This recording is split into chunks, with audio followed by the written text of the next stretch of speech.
Turning now to the war in Ukraine, where Russian troops continue their advancement in the east of the country.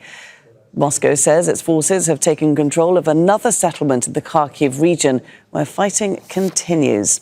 Let's speak to Asad Baig. He's live for us in Kharkiv. So, Asad, just give us an update of what's happening on the front lines there in the east of the country.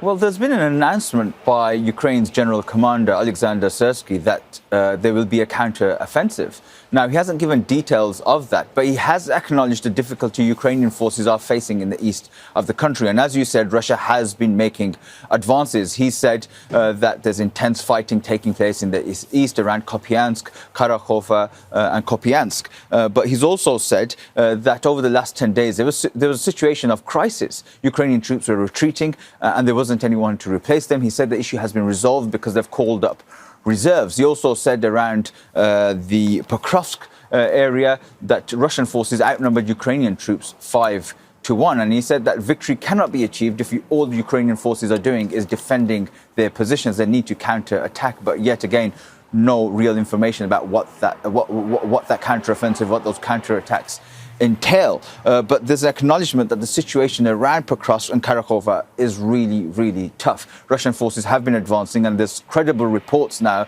that Russian forces have taken parts of that town, Kharkiv. And also here in the Kharkiv region, there's been some advances from Russian forces that they've occupying more parts of the Kharkiv region.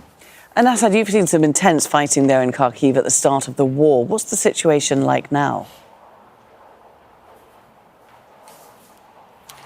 Well, yes, we were here at the start of the war. And just to give you an idea of how bad it was, there was hardly anyone out on the streets. I saw hardly any children out. At night, we had to turn the lights off just in case the place was hit. The buildings would shake because of the explosions taking place around us. Now, there's a sense of normality. Many people are out. There's cars on the road. And although the biggest threat back then was artillery shelling, that threat is still present, but it's drones and glide bombs because the Russians have been pushed further back, but they're still in parts of Kharkiv region. Now, the Russian border from Kharkiv is around 30 kilometers, and those occupied parts of Ukraine by Russian forces are around 25 kilometers away. So people still acknowledge that there's still a war taking place, and very much Ukraine's second largest city here, Kharkiv, is still under threat, daily threat, in fact. And every night there's air raid sirens and threats of drones and glide bombs. But it is less of a threat because Russian forces are no longer on the outskirts of the city. They're further back, around 25 kilometers away. Asad Baig joining us there from Kharkiv. Many thanks, Asad. Make sure to subscribe to our channel to get the latest news from Al Jazeera.